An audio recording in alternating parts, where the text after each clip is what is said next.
The Tale of the Shipwrecked Sailor. Written by Ameni, son of Ameni. May your heart prosper, my master. Behold, we have reached home. The mallet having been taken, the mooring post is driven in. The bow rope having been placed on land, thanksgiving and praise to God are given. Everyone is embracing his companions. Our crew returned safely, and there was no loss to our army. Listen to me, O master, and wash yourself. Give water to your hands, so that you may answer the king when you are addressed, and may speak to him sensibly, and answer without stammering in telling this tale. A man's mouth rescues him. He speaks and causes one to show indulgence. I was going to the mine of the king. I went down to the sea in a ship 120 cubits in length, and 40 cubits in width. 120 of the choicest sailors of Egypt were in it. Whether they looked at the sky or the land, their hearts were braver than lions. They could foretell a storm before it came, foul weather before it occurred. The storm came while we were on the sea, before we approached the land. While we were sailing, it made a continuous howling, raising a wind. Waves were in it of 8 cubits. Then I was cast upon an island by a wave of the sea. I spent 3 days alone, my heart as my only companion. Resting in the shelter of a tree, I embraced the shade.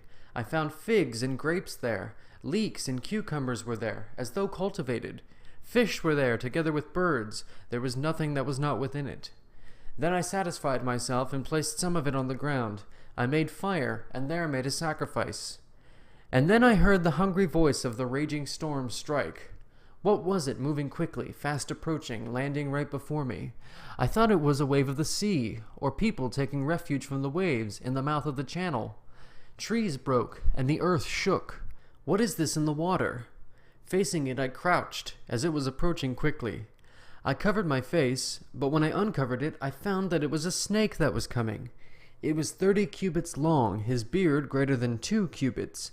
His body was overlaid with gold, and his eyebrows were of lapis lazuli. He was bent up in front. He opened his mouth to me and said, "Who was it who brought you here, commoner?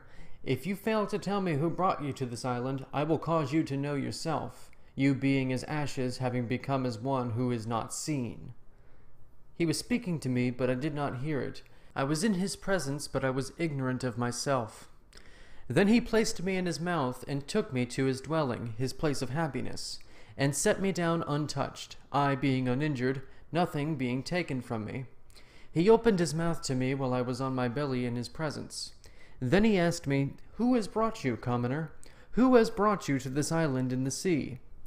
Then I answered him this, my arms being bent in respect in his presence. I said to him, "I was going to the mine of the king in a ship 120 cubits in length, and 40 cubits in width. 120 sailors were in it of the choicest of Egypt. Whether they looked at the sky or at the land, their hearts were braver than lions. They could foretell a storm before it came, foul weather before it occurred. Every one of them, his heart was brave, his arm strong. There was none ignorant in their midst. The storm came while we were on the sea, before we approached the land. While we were sailing, it made a continuous howling. Waves were in it of 8 cubits.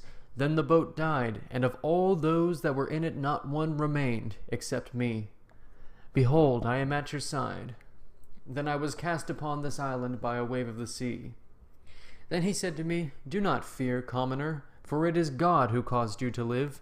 He brought you to this island of Ka. There is nothing that is not within it. It is filled with all good things. Behold, you shall complete month upon month until you complete 4 months from home on this island. A ship will come from home with sailors in it whom you know. You will go home with them, and you will die in your city. Happy is he who tells what he has tasted, a painful thing having passed by. Let me tell you what occurred on this island when I was on it with my brothers and children. We totaled 75 snakes, my children together with my brothers. I will not mention to you a little daughter whom I had obtained by prayer. Then a star fell, and these went up in flame because of it. It happened that I was not with them when they burned. I was dead to them, and would have died for them when I found them in a heap of corpses altogether.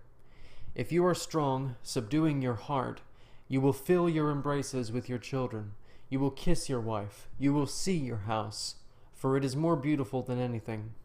You will reach the residence of your homeland in which you were in it together with your companions. Having stretched out on my belly, I touched the ground in his presence. I said to him, I will speak of you, and relate all that has happened to me. One will praise God for you in the city, before the magistrates of the entire land. I will offer sacrifices of incense and myrrh. I will cause to be sent to you ships loaded with provisions of every town in Egypt, as is done for a God who loves a people in a distant land. Then he laughed at me, for what I said was foolishness to him. He said to me, You are not rich in myrrh, being an owner of incense. It is I who am the Lord of Punt, and the myrrh. It belongs to me. And the incense that you spoke of bringing, it is abundant on this island. When it happens that you leave this place, it will not occur that you will see this island again, for it will have become water. Then in time, the boat came like what he had predicted beforehand. I went and placed myself in a high tree and recognized those in it.